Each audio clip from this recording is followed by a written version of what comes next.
শুদ্ধর কথাও কাজে শীতল আহাম্মক হয়ে তাকিয়ে আছে। সে আপাতত হতবাক, হতভম্ব। জবাবে কিছু বলার মতন শব্দ তার শব্দ ভাণ্ডারে নেই। সে বিয়ের জন্য পাগল, অথচ এতদিন এমন ভাব করতো যে বিয়ে বিদ্বেষী। না যে করেই হোক আগে বাড়ি পৌঁছাতে হবে। এখন কিছু বললে সত্যি যদি জোর করে সিগারেট খাইয়ে দেয়, নতুবা পুকুরে ছুপায়, কোনো মতে ঘাড় তারাটার সঙ্গে তাল মিলানো যাক, পরেরটা পরে ভাবা যাবে। মনে কথা ভেবে শীতল শুদ্ধকে রাগালো না, বরং তালে তাল মিলিয়ে দাঁত বের করে হাসল। বোকা বোকা হাসি আর কি, এছাড়া বাঁচার জন্য কোনো উপায় নেই। তারপর শুদ্ধর থেকে দৃষ্টি সরিয়ে আকাশের চাঁদের দিকে কিছুক্ষণ তাকিয়ে ভাবল, শুদ্ধ ভাই হয়তো কাউকে পছন্দ করে, বিয়ে করতে চায়। লজ্জায় বিয়ের কথা কাউকে বলতে পারছে না, তাই হয়তো বোঝানোর দায়িত্ব তাকে দিচ্ছে। কিন্তু বিশুদ্ধ পুরুষের লজ্জা আছে, কথা ভাবতেও তার লজ্জা লাগছে। যে কারণে অকারণে অন্যের লজ্জার পিণ্ডি চটকায়, তার আবার লজ্জা। তাছাড়া সায়ন ভাই শুদ্ধ ভাইয়েরও বড়। বাড়ির বড় সন্তান হিসেবে সায়ন ভাইয়ের বিয়ে না হলে শুদ্ধ ভাইয়ের পথ ক্লিয়ার না। আবার সায়ন ভাই কোনো কারণে বিয়ে করতে রাজি না, অর্থাৎ অপেক্ষা আর অপেক্ষা। হলেও হতে পারে ভাবি হয়তো শুদ্ধ ভাইকে বিয়ের জন্য চাপ দিচ্ছে, বিয়ে না করলে হাত কেটে ফেলার হুমকি দিচ্ছে। এজন্য হয়তো বিশুদ্ধ পুরুষ হঠাৎ বিয়ের জন্য এত উতলা হয়ে উঠেছে। তবে ভালোই হবে বাড়িতে একটা বিয়ের আয়োজন হলে। অনেকদিনই হলো বিয়ে বাড়ির রোস্ট, রেজালা, বুরহানি খাওয়া হয়নি। তবে শুদ্ধ কিংবা সায়ন যারই বিয়ে হোক, ওরা 3 বোন সেম ডিজাইনের লেহেঙ্গা কিনবে, সাজগোজ করবে চোখ ধাঁধানোর মতো করে। মনে মনে এমন কথা ভাবতে ভাবতে তার মন খারাপ দূর হয়ে গেল। ভাবল শুদ্ধকে বিয়ে দেওয়ার ব্যাপারে বাড়ির সবাইকে খুব করে বোঝানোর চেষ্টা করবে। সে যতই হোক চাচাতো ভাই, ভাই তো। ছোট বোন হিসেবে ভাইয়ের সব কষ্ট দূর করার দায়িত্ব আছে না, সেই দায়িত্ব নিষ্ঠার সঙ্গে পালন করবে সে। শুদ্ধ ভাইয়ের কষ্ট বুঝে সরল মনা শীতল কিছুক্ষণ আগে ঘটনা মাফ করে দিল। তারপর নরম দুর্বাঘাস টেনে তুলতে তুলতে বলল, ভাবির ছবি দেখি। কোন ভাবে? আপনার বউ আমার ভাবি হচ্ছে না, সেই ভাবির ছবি দেখান। তোর ভাবের ছবি আমার কাছে থাকবে কেন? ও মা, নিজের বইয়ের ছবি নিজের কাছে রাখবেন না? না, রাখবো না। কেন রাখবেন না? আমার ইচ্ছে। ছবি রাখবেন না, তাকে দেখাবেনও না, তাহলে তাকে বিয়ে করার জন্য মরে যাচ্ছেন কেন? বিয়ের জন্য মরে যাচ্ছে তোকে কখন বললাম? বলতে হবে কেন? আপনার অবস্থা দেখে যা বোঝার বুঝে নিয়েছি। আমার শারীরিক সমস্যা আছে, অথচ আমি জানি না। তুই জানিস আমি বিয়ের জন্য মরে যাচ্ছি, অথচ আমি মরার ফিল পাচ্ছি না। এটা তুই নাকি পাচ্ছিস? কাহিনী কি? ঝেড়ে কাজ দেখি। তা কাজিন উপন্যাস পড়ে তুই সেই কাহিনী রচনা করতে যাচ্ছিস নাকি? শুদ্ধর কথা শুনে আগে দুঃখে শীতলের ইচ্ছে করলো হেলমেটটা দিয়ে মাথা ফাটিয়ে দিতে। মাথা ফাটানোর পর কলার ঝাঁকিয়ে শিশিয়ে বলতে, আপনার মতো ঘাটতারা অভদ্র অসহ্য পুরুষকে নিয়ে কখনো কোনো কাহিনী রচিত করব না আমি। যদি করিও তাহলে আমি খ্যাপা ষাঁড়ের বউ। এ কথা মনে মনে বললেও শুদ্ধ আন্দাজে ঢিল ছুঁড়ে গমগমে সুরে জবাব দিল, কান খুলে শোনো রাখ, বিয়ের অভাবে যদি কঙ্কাল ছাড় হয়ে যায় তবুও তোকে বউ বানাবো না। যে মেয়ে আমার কোলে হিসু করে দেয়, আর যাই হোক সে মেয়েকে আমার বউ বানানোর কথা ভাবতেও পারি না আমি। এক খোঁটা আর কতদিন দিবেন? মরার আগ পর্যন্ত। তা মরবেন কবে? প্লিজ তাড়াতাড়ি মরে যান, আমি আপনার অত্যাচার থেকে নিস্তার পাই। এক আমার তো ভালো লাগছে না, চল দুজন একসাথে মরি। শীতল অগ্নি দৃষ্টিতে শুদ্ধর দিকে তাকিয়ে আছে। শুধু পারছে না শুদ্ধকে দাঁতের তলায় পিষতে।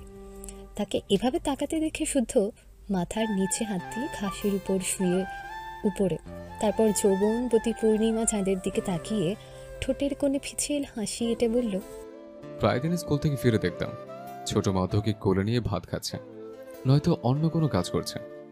না কারো কোলেও যেতে, আর না দুদণ্ড কাউকে শান্তি দিতে। রাত দিন শুধু কান্না করতে।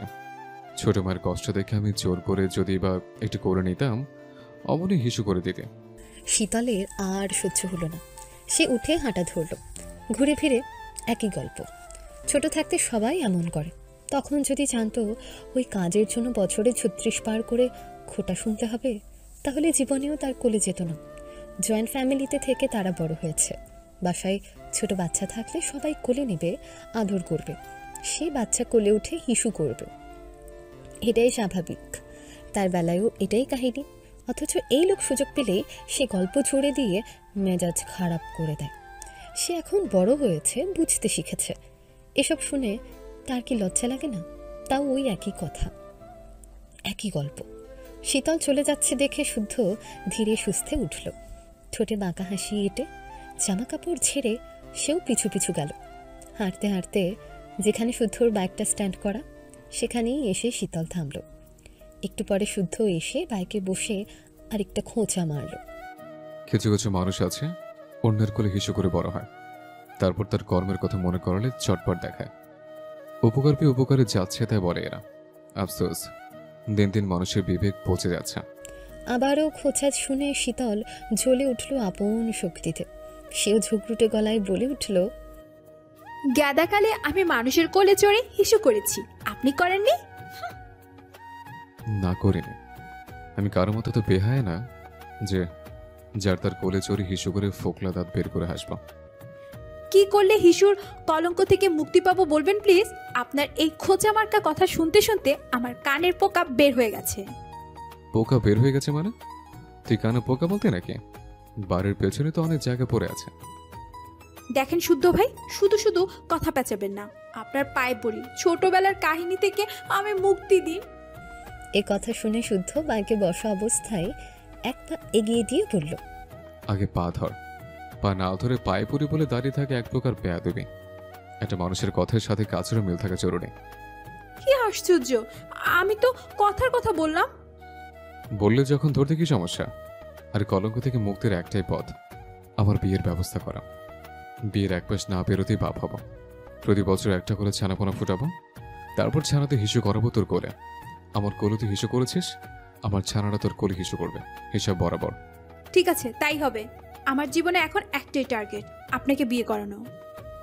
এই কথা বলে শীতল গজগজ করতে করতে বাইকের পেছনে চেপে বসল। তাকে বসতে দেখে শুদ্ধ বাইক ছুটল অজানা পথ ধরে। রাত বাড়ছে ধরা বাঁধা নিয়মে। অজানা পথ, অচেনা গন্তব্যে ছুটছে উদ্দেশ্যহীনভাবে। কি মনে করে শীতল মাথা থেকে হেলমেট খুলতেই তার চুলগুলো অবাধ্য হয়ে উঠতে লাগলো। শুদ্ধ ধমকে উঠলেও পাত্তা দিল না, বরং প্রাণ ভরে শ্বাস নিল। মুক্ত বাতাসে চোখ বন্ধ করে দুই হাত দুদিকে প্রসারিত করে মিষ্টি করে হাসল। কোন দিকে বাইক যাচ্ছে সে জানে না, যেদিকে যাচ্ছে যাক, তার ভালোই লাগছে। এই রাস্তায় লাইট থাকায় তেমন ভয় লাগছে না। এভাবে কিছুক্ষণ চলার পর শুদ্ধ বলল, প্রাণ নিয়ে বাড়ি ফিরতে চাইলে আগে চুল বেঁধে হেলমেট পর, নয়তো অ্যাক্সিডেন্ট করে দুজনে ভবরেলে সাঙ্গ হতে দেরি লাগবে না। শীতল শুনল না, বরং টেনে টুনে শুদ্ধর হেলমেটটাও খুলে নিল। বাতাসে উঠতে লাগলো শুদ্ধর চুল। শুদ্ধ বেয়াদব টেয়াদব বলে ধমকালেও কিছু মনে করল না, কারণ এ তো আর নতুন কিছু না, এসব সে রোজ শোনে। তাই আরেকটু সাহস দেখিয়ে পেছন থেকে শুদ্ধর চুল টেনে দিতে দিতে বলল, একটা কথা বলি? না। বলি না প্লিজ। না বললে পেট ব্যথা করবে আমার। কিছুদিন আগে শাহিন ভাইয়ের কাছে খুব সুন্দর দেখতে একটা ছেলে এসেছিল, আহনাব নাম। ওই ভাইয়াটার সঙ্গে আমার দেখা হয়েছিল। ভাইয়াটা শকাপুকে পছন্দ করে, বিয়ে করতে চায়।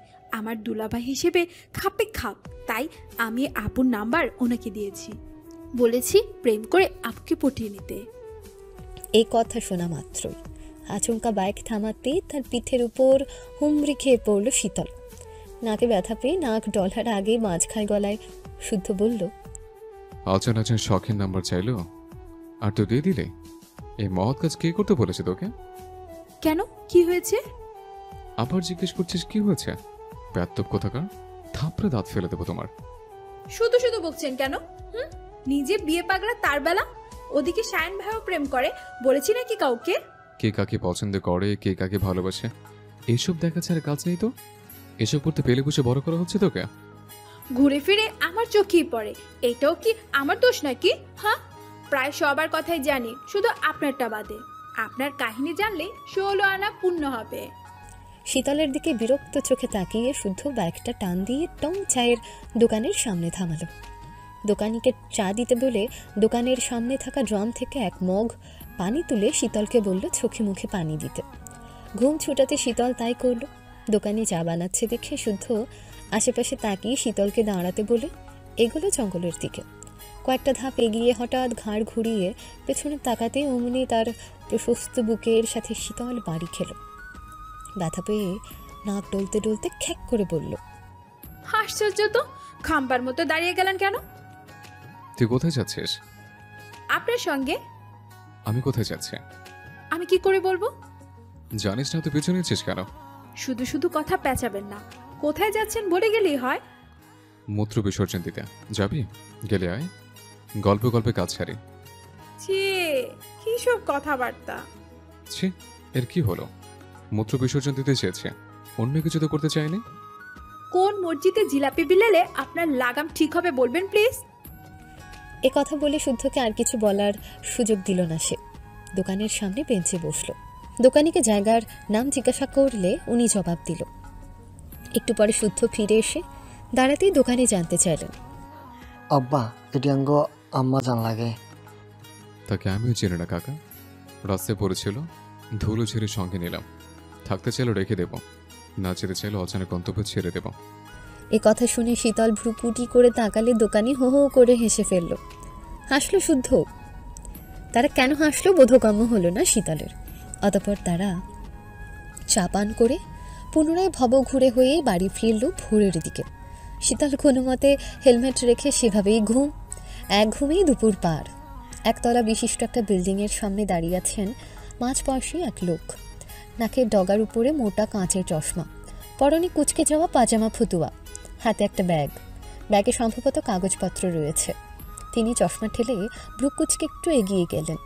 তারপর নেম প্লেটে বড় বড় অক্ষরে লেখা নামের দিকে দৃষ্টি নিবদ্ধ করে নামটা বিড়বিড় করে উচ্চারণ করলেন, অ্যাডভোকেট শতরূপা চৌধুরী। অবশেষে তিনি ঠিক গন্তব্যে এসেছে। এত দূরে জার্নি করে আসা সার্থক হলো তবে। উনি কাপা হাতে কলিং বেল চাঁপতে একজন যুবক দরজা খুলে হড়হড় করে বলল, চটি খুলে পদধূলি ঝেড়ে হাগামুতা সেরে পাশের রুমে বসুন। একটু পরে ম্যাডাম এলে গলা ঝেড়ে খানিকটা কেশে নিজের সমস্যার কথা জানাবেন। আলোচনা চলাকালীন কঠিন রোগের মতো কুতকুত করবেন না। চুলকাচুলকি মুচড়ামুচড়ি ম্যাডাম একদমই পছন্দ করে না, তাই এসব থেকে নিজেকে সংযত করবেন। ধন্যবাদ। অপরিচিত কারো কথা শুনে দরজা মুখো দাঁড়ানো লোকটা হতবাক হয়ে তাকিয়ে আছে। প্রথম পরিচয় কেউ কাউকে এভাবে বলতে পারে, তাও আবার এমন ধরনের কথা। ওনার বিস্ময় মাখা মুখ দেখে নাদিমের মধ্যে হেলদোল দেখা দিল না। সে সরাসরি কথা বলতে পছন্দ করে। অপ্রিয় কথা মুখের উপর চটাস করে বলার কারণে তার বাবা মাও তাকে গালি দেয়, কিন্তু অভ্যেস ছাড়তে পারে না। সে শতরূপা চৌধুরীর অ্যাসিস্ট্যান্ট হিসেবে নিয়োজিত 5 বছর।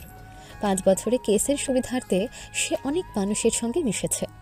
ভালো মানুষের যেমন দেখা পেয়েছে, তেমনই গুটি কয়েক ছ্যাঁচড়াও কপালে জুটেছে। প্রায় অনেক সময় দেখা যায় অনেকে চেম্বারে এসে অন্যের সাথে গল্প জুড়ে দেয়, যেন মাছের বাজার।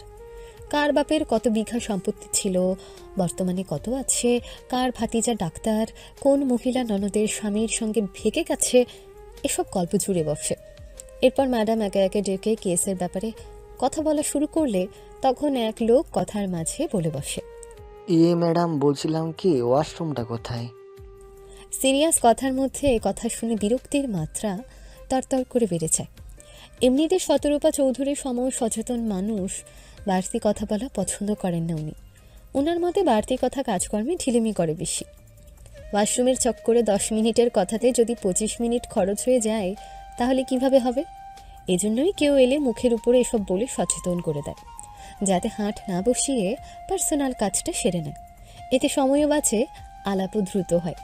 অকপটে বলা কথা শুনেই লোকটা আমতামতা করছে। নাহি দরজা থেকে সরে শাহাদাত আঙ্গুল দিয়ে ওয়াশরুম দেখিয়ে বলল, ওই যে ওইদিকে ওয়াশরুম। মধ্যবয়সী লোকটা সেদিকে তাকিয়ে দৃষ্টি সরিয়ে মিনমিন করে বললেন, শতরূপা ম্যাডাম কখন আসবে? সময় মতো চলে আসবে, আপনি কাজ সেরে বসুন। ঠিক আছে। অতঃপর তিনি ভেতরে প্রবেশ করে চেয়ার টেনে বসলেন। নাদিমও তার টেবিলে কাজ করতে বসল। সামনে অনেক ফাইল রাখা। এই কেসগুলোর সারমর্ম শতরূপা চৌধুরীকে জানাতে হবে, তথ্য কালেক্ট করতে হবে, এর আবার আলাদা ফাইল তৈরি করতে হবে। গতকাল রাত থেকে যে ফাইল ধরেছে সবকটাই পরকীয়া কেস। পরকীয়ার প্যাঁচে পড়ে ডিভোর্সও যেন দুধ ভাত। নাহিদ টাইপ করতে করতে মধুবর্ষী লোকটার দিকে একবার তাকালো। দেখে মনে হচ্ছে ভদ্রগোছের ভদ্র মানুষ। বাকিদের মতো ফিসফাঁস না করে চুপটি করে মেঝের দিকে তাকিয়ে আছে, গভীর ভাবনায় বিভোর। নাহিদ কি মনে করে হাতের কাজ থামিয়ে ওনাকে ডাকলো। ডাকটা শুনে উনি ভদ্রতা বজায় রেখে নাহিদের সামনের চেয়ারে বসলো। নাহিদ হাঁক ছেড়ে কদর নামে একটা ছেলেকে ডেকে 2 কাপ চা দিতে বলে ওনাকে বলল, কোথা থেকে এসেছেন? মেদিনীপুর থেকে। অনেক দূর। গতকাল রাতে বের হয়ে এখন পৌঁছালাম। আসলে বাবা, ধৈর্য আর কুলায় না বলে আসতে বাধ্য হয়েছি। কেন, কি সমস্যা? মেয়ে জামাই খুব অত্যাচার করে, কথায় কথায় আমার গায়ে গা তোলে, আমার জায়গা জমি তার নামে লিখে দিতে বলে। মেয়ে প্রতিবাদ করায় পরশুদিন সে আমার গিন্নির হাত পুড়িয়ে দিয়েছে। আপনার ছেলে মেয়ে কয়জন কাকা? ওই গোলামের পুতের নামে কেস করছিলেন?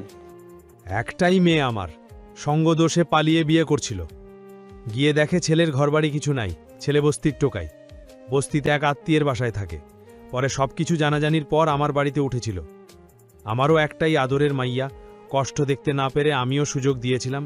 ভেবেছিলাম ছেলের মতো তাকে সঙ্গে নিয়ে বেড়াবো, কাজ জোগাড় করে দেব। সরল মনে এসব ভেবে ঘরে তুলছিলাম। এখন মেয়ে জামাই আমাকেই বাড়ি ছাড়তে বলে, মারধর করে। আপনি কি করেন কাকা? নাম কি আপনার? আমার নাম খালেক ব্যাপারী। আমি বেসরকারি একটা স্কুলের শিক্ষকতা করতাম। গত বছর অবসর নিয়েছি। ও, তা এখন কি করতে চাচ্ছেন? আমাকে শায়ন বাবা পাঠিয়েছে। ম্যাডামের সঙ্গে নাকি কথাও হয়েছে। এখন ম্যাডাম আমাকে যা বলবে, যেভাবে বলবে আমি সেভাবেই ব্যবস্থা নিব। কোন শায়ান? ম্যাডামের বড় ভাইয়ের ছেলে শাহরিয়ার চৌধুরী শায়ান। জি। ওনাদের এই কথোপকথনের মাঝেই গাড়ির হর্ন শোনা গেল। শতরূপা চলে এসেছে দেখে নাহিদ বের হলো। সে বিনয়ীভাবে সালাম দেওয়ার আগেই বাইরে অনেক মানুষের কথা শুনতে পেল। 2-একটা বাংলা গালিও কানে এসে বিঁধল। শতরূপা নিজের চেম্বারে চলে গেলে নাহিদ কৌতূহল বশত মূল ফটকের দিকে তাকালো। ইশারায় দারোয়ানের থেকে জানতে চাইল ঘটনা কি। দারোয়ান জানালো, এক প্রতিবেশী আরেক প্রতিবেশীর বাড়ির সামনে মাছের নাড়িভুড়ি, গোবর, পচা ডিম ছুঁড়ে মারে। এসবের কারণ ওই বাড়ির 2 বুড়ি দুজনের ঘনিষ্ঠ বান্ধবী। এরপর হয়েছে যা, কোনো কিছু নিয়ে ঠুকাঠুকি হলেই তারা একে অপরের বাড়িতে নাস্তি জিনিসপত্র ছোড়াছুড়ি করে। আবার কেউ কাউকে ছাড়া থাকতেও পারে না। তাদের ঝগড়া দেখে ঝগড়া থামাতে গেলেও রেগে যায় তারা। এ কথা শুনে নাহিদ কোনো প্রতিক্রিয়া দেখালো না। মনে মনে দোয়া করলো এমন ঠ্যাঙ্গা মারা বন্ধুত্বগুলো আজীবন বেঁচে থাক। দুপুরের পর ঘুম থেকে উঠেছে শীতল। ক্ষুধার ছোটে এখন চোখে ঝাপসা দেখছে। কোনো মতো গোসল সেরে দৌড়ে নিচে নেমেছে সে।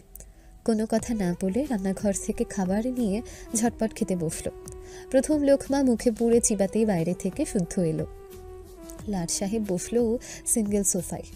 বড় মা পানির গ্লাস এগিয়ে দিল, ঠকঠক করে গিলে সোফায় গা এলিয়ে দিল, যেন যুদ্ধ জয় করে কেবল ফিরেছে। সেন্টার টেবিলের উপর রাখা ব্যাগ খুলতে খুলতে সীতারা চৌধুরী শুধালেন, সব এনেছিস বাপ? বাদ পড়েনি তো কিছু? দেখো আগে, কিছু বাদ পড়লে জানাও, এনে দেওয়া যাবে। ওরা কখন আসবে জানিয়েছে কিছু? সন্ধ্যার পরপরই চলে আসবে। আচ্ছা। এভাবে 2 গিন্নি আর শুদ্ধর মধ্যে টুকটাক কথাবার্তা চলছিল। শারাফাত ও সাফওয়ান চৌধুরী অফিসে। সাম্য সৃজনকে দুপুরে খাইয়ে জোর করে ঘুম পাড়িয়েছে সিরাত। তখন সিমিন আর শখকে নামতে দেখা গেল। কি নিয়ে কথা বলতে বলতে নামছে তারা। সিমিন শখকে নিয়ে ড্রয়িং রুমে পা রাখতে শুদ্ধ শখকে বসতে ইশারা করল। শখ মা চাচিদের মুখের দিকে একবার তাকিয়ে ধীরে সুস্থে বসল। তবে মুখ চুপসে গেছে তার। বুঝতে বাকি রইল শুদ্ধ সিরিয়াস কিছু বলবে তাকে। জরুরি কিছু বলার থাকলে সেভাবে ডেকে পাঠালো। আবারও বিয়ের ঝামেলায় পড়তে হবে কিনা ভেবে বুকের ধুকপুকানি বেড়ে গেছে তার। বেশিক্ষণ অপেক্ষা না করিয়ে তখন শুদ্ধ বলল, পড়াশোনা কেমন চলছে? ভালো। আমি বারবার এক কথা জিজ্ঞেস করব না, তবে এখন যা জানতে চাই আশা করি সরাসরি জবাব দেবে। কাউকে পছন্দ করিস? আমি পড়াশোনা করতে চাই ভাইয়া, বিয়ে করব না। এটা কি আমার প্রশ্নের আনসার হলো? না। কি না? পছন্দ নেই। ভেবে বললি? পরে অন্য গান গাইতে যেন না শোনে। এখনো সময় আছে, ভেবে জানা। তেমন কেউ নেই। সন্ধ্যার পর গেস্ট আসবে, দেরি থাকিস। এঙ্গেজমেন্ট করা থাক। 1.5 বছর পর আনা ফিরলে বিয়ে সম্পন্ন করা হবে। আহনাফের কথা শুনে শখ দৃষ্টি তুলে এক পলক ভাইয়ের দিকে তাকালো। কিন্তু এখন বিয়ে করতে চায় না সে। বিয়ের পর বেশিরভাগ মেয়ের স্বপ্ন জলাঞ্জলি দিতে হয়। ছোট থেকে তার স্বপ্ন ডাক্তার হওয়া। এতদিন সে সেভাবেই নিজেকে গড়ে তুলেছে। এমনকি একটা ছেলে জ্বালাতন করায় মিথ্যে কথা বলেছিল যে তার বউ আছে। শীতলের সামনে কথাটা বলায় বাড়ির সবার কাছে সে কথা পৌঁছে গেছে। সবাই ভাবে তার পছন্দ আছে, কিন্তু তেমন কিছুই না। এ অবধি অনেক ছেলে তাকে প্রস্তাব দিয়েছে, কিন্তু কেন জানি কারো প্রতি অনুভূতি জাগেনি। মনে হয়নি মানুষটা একান্তই নিজের মানুষ, আরাধনার মানুষ। শখ আর একটা কথাও বলল না, চুপ করে বসে রইল। তখন সিরাত তার কাঁধে হাত রেখে বললেন, ছেলেটা খুব ভালো, আমাদের সবার বেশ পছন্দ, তোরা খুব ভালো থাকবি। মোট কথা তোর পড়াশোনা নিয়ে আহানাব কিংবা তার পরিবারের কারো কোনো সমস্যা নেই, বরং তুই চাইলে তোকে বাইরের দেশ থেকে ডাক্তারি পড়া কমপ্লিট করাবে। বড় ভাইয়া পাশে আসেনি? না, তবে আহানাব নাকি সায়নের কাছে আগে প্রস্তাব দিয়েছিল। সায়ন তোর বাবাকে জানিয়েছে। তোর বাবা ছেলে ও তার পরিবারের খোঁজ খবর নিয়েছে, শুদ্ধও চিনে। সেও বলেছে ছেলেটা অমায়িক। তারপর আহনাফের বাবা একদিন তোর বাবার অফিসে গিয়ে আবারও প্রস্তাব রাখে। আহনাফ নাকি চলে যাবে, যাওয়ার আগে কিছু করে যেতে চায়। তাই ভেবেচিন্তে দুপরিবার এঙ্গেজমেন্টটা করিয়ে রাখার সিদ্ধান্ত নেয়। এভাবে টুকটাক কথা হচ্ছিল শখকে নিয়ে, রোজই হয়। তাই সেদিকে না তাকিয়ে শীতল খাওয়াতে মন দিয়েছে। পছন্দের ডিশ পেয়ে অন্যদিকে তাকানোর সময় নেই। কিন্তু আহনাফ নামটা কর্ণকুহরে পৌঁছতেই মাথা তুলে তাকালো। খেতে খেতে মিটিমিটি হাসলো। যাক, আহনাফ তাহলে তার দুলা ভাই হবে। এঙ্গেজমেন্টের কথা শুনে প্লেট নিয়ে গেল সবার কাছে। ধপ করে বসলো শুদ্ধর পাশের সোফায়। তারপর গদগদ হয়ে বলল, আপু, তোমাদের দুজনকে যা লাগবে না, পুরোই রাত ছুটক। বড় ভাইয়ের সামনে এই কথা শুনে শখ লজ্জায় মুখ কাঁচু মাচু করে বাহানা দেখিয়ে উঠে গেল। ব্যাগ হাতে সিতারা সিরাত গেলেন রান্নাঘরের দিকে। শুদ্ধ ফোন স্ক্রল করছে দেখে শীতল বলল, ভাইয়া বাজারে গিয়েছিলেন? হুম। আমার জন্য রসমালাই এনেছেন? না। কেন জানেন না আমি রসমালাই কত পছন্দ করি? তা জেনে আমি কি করব? তোর দেখতে আসছে যে ঘটা করে তোর জন্য হাবিজাবি আনতে হবে।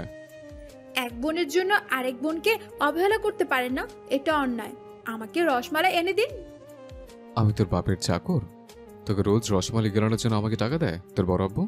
নাকি তুই আমার মালকিন, যে যা বলবি আমাকে তাই শুনতে হবে? কোনোটাই না। তাহলে ভাগ এখান থেকে।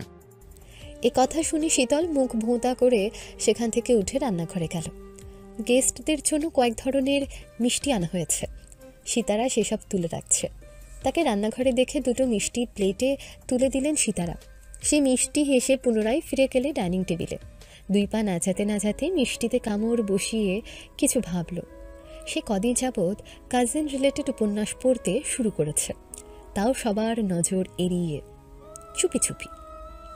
শুদ্ধ দেখলে খবর আছে তার। তবে যে বইটা পড়ছে সেখানে নায়ক সব সময় নায়িকাকে বকে মারে, আবার যখন যা চায় তা এনেও দেয়। অথচ ওই বিশুদ্ধ পুরুষ এত মারে বকে, কিন্তু যা চায় এনে দেয় না, বরং আনার জন্য জেদ দেখালে 2 থাপ্পড় মেরে দেয়। ইস, বাস্তব জীবনের গল্প কেন যে উপন্যাসের মতো সাজানো হয় না। বিকেল পেরিয়ে এখন সন্ধ্যা। অনিন্দ ধরনের বুকে নেমেছে নিকষ কালো রাতের আধার। ব্যস্ত নগরীর মানুষগুলো ছুটছে আপন গৃহালয়ে ফেরার তাড়ায়। ফলস্বরূপ পথে ঘাটে বেঁধেছে অসহ্যকর জ্যাম। জ্যামের চক্করে পড়ে আধা ঘন্টার পথ আর 1 ঘন্টায় পার করে কিছুক্ষণ আগেই বাসায় ফিরেছেন শারাফাত চৌধুরী। ক্লান্ত পরিশ্রান্ত দেখে ফিরে ফ্রেশ না হয়েই আগে শখকে রুমে ডেকেছেন। শুনেছেন বিয়ের কথা শুনে থেকে মেয়ে মন মরা হয়ে বসে আছে। হ্যাঁ বা না কিছুই বলেনি মেয়েটা। মেয়ে যে এখন বিয়ে করতে চায় না এ কথা উনিও জানেন, কিন্তু আর কতদিন মেয়েকে ধরে বেঁধে রাখবেন? মেয়ে হয়ে যখন জন্মেছে তাকে পরের ঘরে যেতেই হবে। মোট কথা শখ ওনার বড্ড আদরের মেয়ে। 2 ছেলের পর খুব ইচ্ছে ছিল এবার একটা মেয়ে হোক। বাবা বাবা করে ডেকে বুকে ঝাঁপিয়ে পড়ুক, আদুরে আবদারে অতিষ্ঠ করে তুলুক, মিষ্টি সুরে শাসন করুক, বকা দিক, পছন্দের কিছু না পেলে 2 গাল ফুলিয়ে বসে থাকুক। কিন্তু ওনার মনের কথাটা সিতারাকে কখনোই বলা হয়ে ওঠেনি। কারণ সায়ন শুদ্ধ হওয়ার সময় সিতারার অবস্থা খুবই খারাপ হয়ে গিয়েছিল। ডাক্তাররা হাল ছেড়ে দিয়েছিল। সহধর্মিনীর কথা চিন্তা করে মনের কথা চেপেই রেখেছিল। কিন্তু শুদ্ধ হওয়ার কয়েক বছর পরে একদম অনাকাঙ্ক্ষিতভাবে শখের আগমন ঘটে। বুকে পাথর চেপে সিতারাকেও বলেছিলেন জীবনের ঝুঁকি না নিতে, কিন্তু সিতারারও মেয়ের শখ ছিল। এত বলে কয়েও ওনাকে বাচ্চা নষ্ট করাতে রাজি করানো যায়নি। ফলে দিনে দিনে প্রেগনেন্সির জার্নি আরও কষ্টকর হয়ে ওঠে। ডেলিভারির ডেট যতই ঘনিয়ে আসছিল উনিও নীতিয়ে পড়েছিলেন। শরীরের হাল বুঝে কাঁদতে কাঁদতে ওনাকে দ্বিতীয় বিয়ের পারমিশন দিয়েছিলেন। তারপর সিতারাকে আবার ঝুঁকি নিতে হয়। মা ও মেয়ে দুজনেই জীবন যুদ্ধে জিতে একটা সময় স্বাভাবিক হয়। মেয়ের পুতুল মুখটা দেখে সব কষ্ট সহ্য করে নেন দুজনে, এবং শখের মেয়ের নামটাও উনিই রাখেন, সানায়া চৌধুরী শখ। দিন যায় দিন আসে, দেখতে দেখতে সময় কাটতে থাকে। ছোট শখও বড় হতে থাকে। ওনার ছোট ভাইদের ঘর আলো করে সন্তানরা আসে। একটা সময় চৌধুরী নিবাসও ভরে ওঠে প্রাণবন্ত প্রাণদের চঞ্চল কলকাকুলিতে। সময়ের সাথে পাল্লা দিয়ে তারাও বড় হতে পারে। একটা কথা না বললেই নয়, উনি বাবা হওয়ার অভিজ্ঞতা থেকে এটা বুঝেছেন, ছেলেরা যদি হয় বাবার শক্তি, মেয়েরা হয় মায়া। কলিজার একাংশেই থাকে মেয়েরা। মেয়েদের মুখ ছুঁড়ে থাকে জান্নাতি সুখ, তাই বাবারাও চুপ করে শুয়ে যায়। এক পৃথিবীর সমান দুঃখ। এই মুহূর্তে বাবার সামনে মুখে হাসি এঁটে চুপটি করে বসে আছে শখ। সে বরাবরই শান্ত স্বভাবের, কথাবার্তা বলে ছোট ছোট করে ধীরে সুস্থে। তার মুখে হাসি থাকলেও এই মুহূর্তে ডাগর ডাগর আঁখি ছোড়া অশ্রু জলে টইটুম্বর। মনটাও অভিমানী পূর্ণ। মেয়ের মুখটা দেখে শারাফাত চৌধুরীর মুখ মোচড় দিলেও স্বাভাবিক রইলেন। কিছুক্ষণ মেয়ের মুখপানে চেয়ে আদুরে স্বরে ডাকলেন, মা। বাবার স্নেহমাখা ডাক শুনে শখের চোখ থেকে জল গড়িয়ে গেল। বাবার বুকে ঝাঁপিয়ে পড়ে খুব করে কাঁদতে ইচ্ছে করল, কিন্তু এই কাজ কি আর সাজে? বড় হয়েছে এখন, হবু ডাক্তারও। এত আবেগী হলে তো চলে না। তবে এত চেষ্টা করেও কোনো মতে চোখের জল আটকাতে পারল না সে। গড় গড়িয়ে গাল বিয়ে জল কড়াতেই থাকলো। কিছু বলবে, গলা যেন চিপে ধরেছে কেউ। রুম জুড়ে পিন পতন নীরবতা। বাবা ও মেয়ে দুজনেই চুপ, কেউ যেন কথা খুঁজে পাচ্ছে না। বুক চাপা কষ্টে শব্দের জোড়াতালি দিতে ব্যর্থ বাবা ও মেয়ে। বুকে জমা অভিমান থেকে শখের হঠাৎ বলতে ইচ্ছে করলো, আমি কি বেশি খাচ্ছি বাবা? খুব বেশি বোঝা হয়ে গেছি তোমার? কেন পর করে দিচ্ছ? কেন চিরচেনা বাড়ি থেকে তাড়িয়ে দিতে চাচ্ছি? তবে কি আমাকে আর ভালোবাসো না বাবা? আমাকে তোমাদের কাছে রেখে দাও না বাবা। এতদিন যেভাবে স্নেহ ধলে আগলে রেখেছিলে সেভাবেই রেখে দাও আমায়। কিন্তু চাইলেও বুকের কথা মুখে বলা হলো না। শারাফাত চৌধুরী মেয়ের মুখের দিকে তাকিয়ে আছেন। তারপর মুখে হাসি এঁটে জবাবে বললেন, তুমি সারা জীবন শুয়ে বসে খেলেও আমার অর্থ ফুরাবে না মা। মেয়েরা প্রাপ্তবয়স্ক হলে পাত্রস্থ করা প্রতিটা বাবার গুরু দায়িত্ব। সায়ন, শুদ্ধ, শখ, স্বর্ণ, শীতল, সাম্য, সৃজন, এরা আমার বাগানের এক একটা জীবন্ত ফুল। এরা সামান্য ব্যথা পেলে তার দ্বিগুণ আঘাত আমার বুকে এসে লাগে মা। সেই আমি কিভাবে পর করব তোমাকে? পর করে আমি নিজে ভালো থাকব? তোমরা আছো বলেই তো আমার পৃথিবীটা এত সুন্দর। আহনাফ ছেলেটা ভালো, সে নিজে এসে আমার কাছে তোমার হাতটা চেয়েছে। তোমার ভাইরা, চাচ্চুরা ছেলেটার খোঁজ নিয়ে খারাপ রিপোর্ট আনতে পারেনি। আমরা সবাই চাই তুমি ভালো থাকো। আমার বিশ্বাস ছেলেটা তোমায় সুখে রাখবে, খুব ভালো রাখবে। রাজি হয়ে যাও মা। শখ ফুপিয়ে কাঁদতে লাগলো। মেয়েকে কাঁদতে দেখে উনি মেয়ের মাথায় হাত বুলিয়ে অনেক কথাই বুঝিয়েছেন। শখ এবারও বাবার কথা নিশ্চুপ হয়ে শুনেছে। বাবার মুখ দেখে বুঝেছে এই বিয়েটা হলে বাবা খুশি হবে। মা, চাচিরা সহ বড় ভাইরাও খুব খুশি। সবার কথা ভেবে তার মতের কথা জানতে চাইলে সে সম্মতিসূচক মাথা নাড়িয়েছে, অর্থাৎ বিয়েতে রাজি। অথচ মুখে মুখে সম্মতি দিলেও তার মনটা অশান্ত হয়ে আছে, হাউমাউ করে কাঁদতে ইচ্ছে করছে। বিয়ের রীতিনীতি একদমই পছন্দ নয় তার, কারণ বিয়ের ছলে সম্পর্কের রূপ বদলায়, ধরন বদলায়। বিয়ের আগে বাপ ভাইরা যতই বলুক সম্পর্কগুলো আগের মতোই ঠিকঠাক থাকবে, আদৌ তা হয় না। বরং বিয়ের পর মেয়েদের বোঝানো হয় বাপের বাড়ির থেকে শ্বশুর বাড়ি আপন, তারাই আপন, তারাই তোমার প্রিয়জন, তারা মেটাবে তোমার সকল প্রয়োজন। সেখানেই যাও, সেটাই তোমার আপন ঠিকানা। রক্তের বন্ধনকে বুড়ো আঙ্গুল দেখিয়ে আপন করে নাও অচেনা মানুষগুলোকে। কষ্ট হলেও কিছু করার নেই, বাধা দেওয়ার মতো জোর নেই। এটাই মেয়েদের ভবিতব্য, মানতেই হবে, যেতেই হবে শ্বশুর বাড়ি। এখন বাপের বাড়ির মেহমান তুমি, পেলে পুষে বিয়ে দেওয়ার পর বাপের বাড়ি থাকার সময় ফুরিয়েছে তোমার। অন্যের ঘরের ঘরণী তুমি, প্রদীপ হয়ে আলোকিত করো অন্যের জীবন, অন্যের সংসার।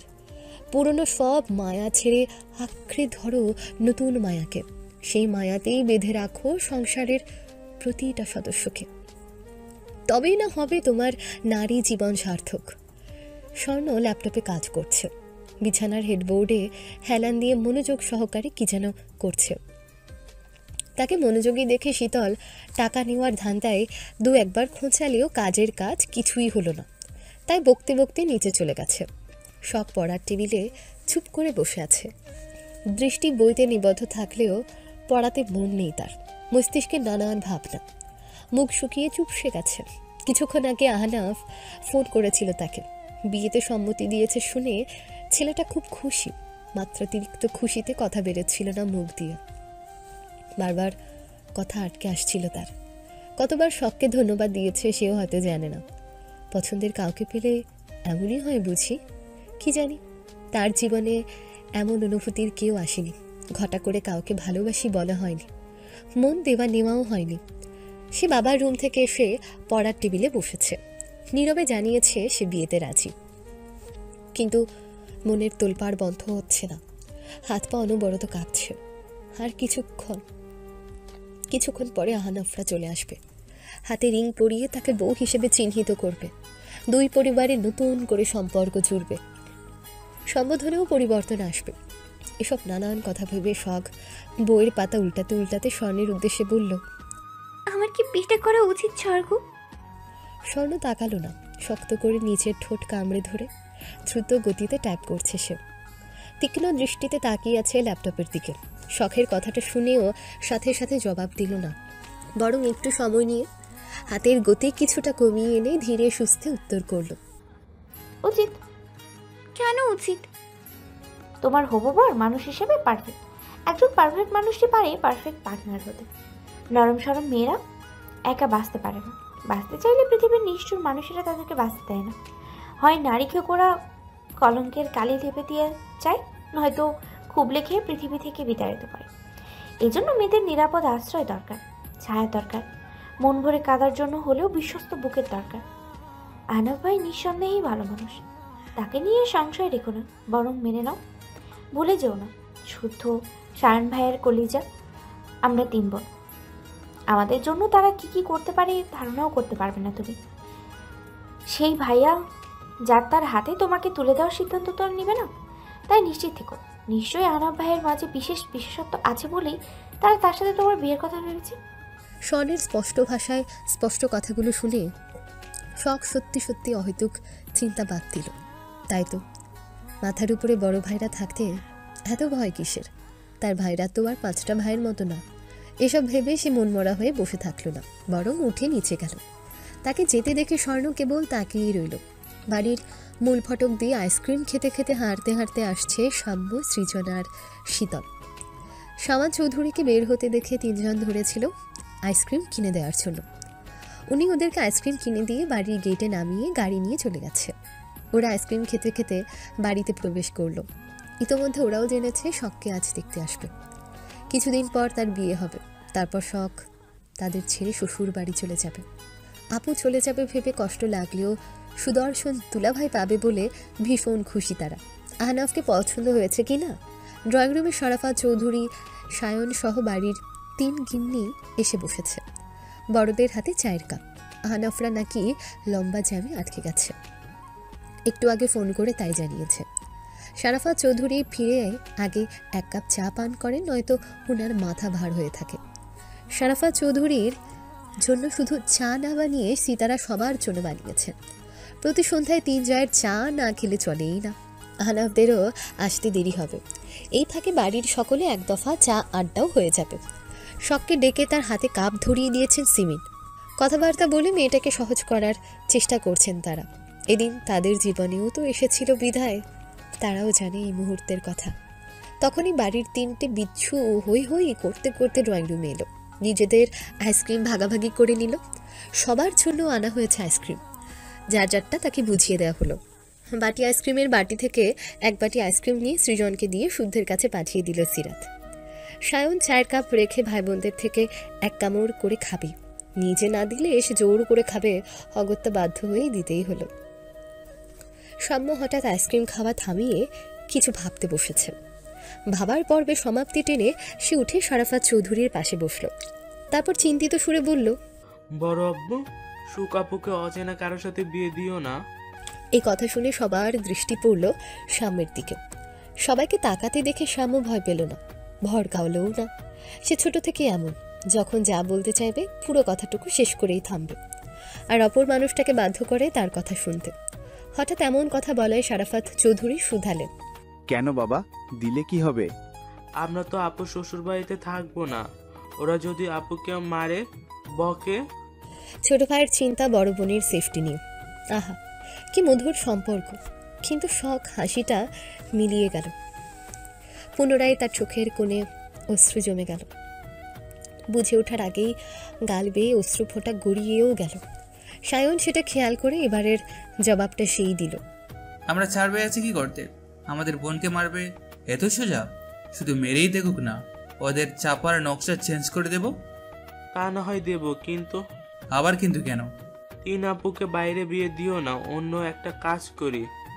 আমি সুখ আপুকে বিয়ে করি, তুমি স্বর্ণ আপুকে বিয়ে করো, শুদ্ধ ভাইয়া শীত আপুকে বিয়ে করুক। তাহলে আপুরা এই বাড়িতে থাকবে, কেউ বকতে পারবে না, মারতেও পারবে না। সাম্যের হিসেব দেখে সকলের চক্ষু জড়ক কাজ। সিরাত তো ভীষণ খেয়েই ফেললেন। সিমিন গরম চেয়ে ছ্যাঁকা খেয়ে ঠোঁট চেপে ধরে বসে আছে। সীতারা বেগম মুখ টিপে হেসে কিছু বলার আগেই শীতল নিজ শক্তিতে জ্বলে উঠল। সে চট করে উঠে সাম্যের গালে চটাস করে একটা থাপ্পড় বসিয়ে চিবিয়ে চিবিয়ে বলল, বেয়াদব, নিজেরা ভালো ভালো বেঁচে নিয়ে আমাকে আপদ বিপদ দিবি, আর আমি মুখ বুজে তা মেনে নেব? কখনোই না। দরকার হলে হাত কাটা ছেলেকে বিয়ে করব, তাও আপদ বিপদকে ঘাড়ে ঝুলাবো না। তার এহেন কাণ্ডে উপস্থিত সকলেই হতবাক। আপদ বিপদ কে? শুদ্ধ, এছাড়া কাকেই বা বলবে? শীতলের কথা শুনে শরাফত চৌধুরীর কেন জানি ভীষণ হাসি পেল। মনে মনে ভেবেও নিলেন শুদ্ধ উপস্থিত থাকলে বেশ হতো। ছেলের মুখের অবস্থা কেমন হতো তখন? এসব ভেবে হাসি চওড়া হতে গিয়েও কোনো মতে নিজেকে সামলে নিলেন। সবার সামনে হাসা ঠিক হবে না ভেবে গলা খাঁকারি দিয়ে হাসি গিলে উনি চায়ের কাপে চুমুক দিলেন। কিন্তু উনার অজানা রয়ে গেল সিঁড়ির মুখে শুদ্ধ দাঁড়িয়ে আছে। পুরো ঘটনা দেখেছে, শুনেছে। স্বর্ণ হাতের কাজ ছেড়ে রুম থেকে বেরোতেই শুদ্ধর মুখোমুখি হলো, চোখাচোখি হলো। শুদ্ধ তাকে দেখে পাশ কাটিয়ে যেতে যেতে বলল, অন্ধকে সাহায্য করে পুণ্যের কাজ হলেও অন্ধের সঙ্গে চলতে গিয়ে অন্ধ সাজে বোকামি। যা করছিস শাহাদাত চৌধুরী জানলে মঙ্গলজনক কিছু হবে না। তাই ফার্স্ট অ্যান্ড লাস্ট ওয়ার্নিং দিলাম, বাকিটা তোদের ইচ্ছে। স্বর্ণ শুনল, তবে পেছনে ফিরে তাকালো না, আর না কোনো জবাব দিল। শুদ্ধ যেতে যেতে যা বলার বলে রুমে ঢুকে গেল। সব দেখে, সব বোঝে, তবে কাউকে কিছু বলে না। এখন চুপ আছে মানে সামনেও চুপ থাকবে, এই গ্যারেন্টি নিজেকেও দেবে না। সন্ধ্যার পর আহনাফদের আসার কথা থাকলেও জ্যামে আটকে তারা এলো রাত 9:30টার দিকে। ড্রয়িং রুমে বসে বিয়ে নিয়ে আলোচনায় ব্যস্ত বড়রা। শখকে সাজানো হচ্ছে। স্বর্ণ নিজেই সাজাচ্ছে বড় বোনকে। আহনাফ বাবা মা বোনের পাশে বসে উসখুস উসখুস করছে তখন থেকে। বারবার তাকাচ্ছে সিঁড়ির দিকে, নয়তো সময় দেখছে। অপেক্ষার প্রহর এত দীর্ঘ কেন? আসছে না কেন মেয়েটা? এত সাজা লাগে? আজ কি বিয়ে? তার মিষ্টি মুখটা দেখার জন্য বুকের ভেতর যে ছটফট করেছে, মেয়েটাকে কি জানে না, বোঝে না, নাকি তাকে বউ করার শাস্তি দিচ্ছে এভাবে? আহনাফের উসখুস ভাবটা শীতল এসে অবধি খেয়াল করেছে, দেখে হাসছে মিটিমিটি। আহা, কি ভালোবাসা! কি ভেবে শীতল দৌড়ে গিয়ে সিমিনের ফোন এনে চুপি চুপি বেশ কটা আহনাফের ছবি তুলল। সবাইকে দেখাতে হবে তার দুলাভাই কত সুদর্শন। তাছাড়া এই ছবিগুলো দেখিয়ে শখের থেকে টাকা হাতাবে সে। মনে মনে শয়তানি বুদ্ধি এঁটে সে ড্রয়িং রুমের এক কোণে দাঁড়ালো। বড়রা কথা বলছে দেখে শুদ্ধ আস্তে করে উঠে অদূরে দাঁড়ালো, শীতলের পাশে দাঁড়ালো। তারপর নিচু কণ্ঠে বলল, রুমে যা শীতল। কেন? আমি বলেছি তাই। আপনি বললেই শুনতে হবে? আপনি কি আমার বাপ চান? আমি তোর কি পরে বোঝাচ্ছি, আপাতত হাঁটা ধর। না, থাকবো এখানে। আপুর সঙ্গে আমারও একটা হিল্লে হয়ে যাক। হ্যাঁ, আপনার অত্যাচার সহ্য হয় না আর। চেলাকাটটা বোধহয় সোফার নিচে রেখেছিলাম, তাই না রে?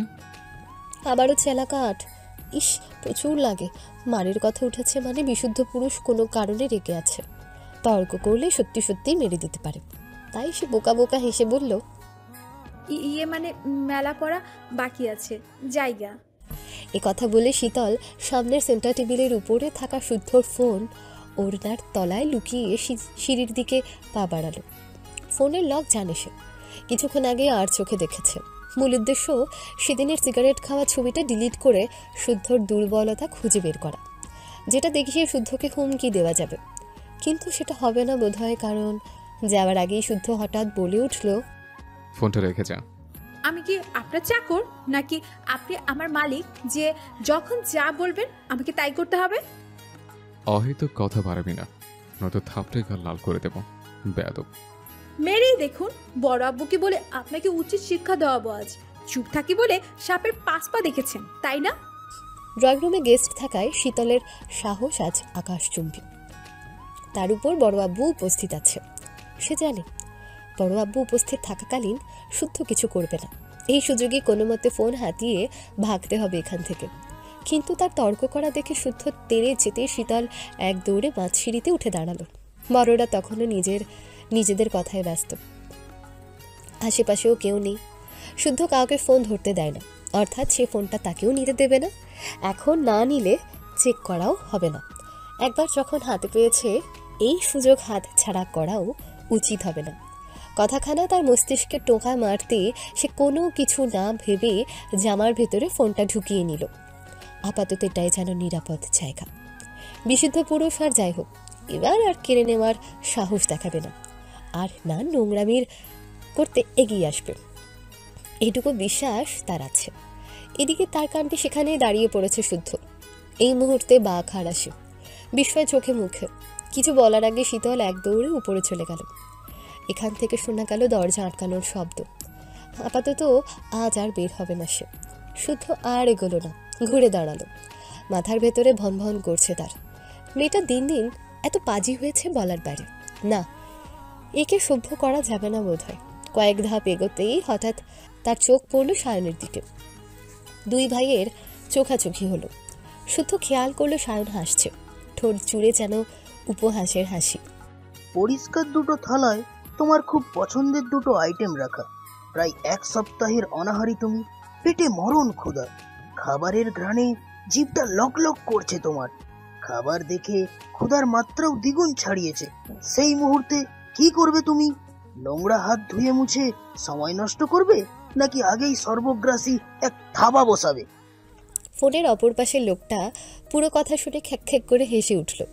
কি বিশ্রী হাসির শব্দ, ভয়ে গায়ের পশম দাঁড়িয়ে যাওয়ার মতন ভয়ঙ্কর। তাকে এভাবে হাসতে দেখে এই পাশের লোকটা বিরক্ত হলো।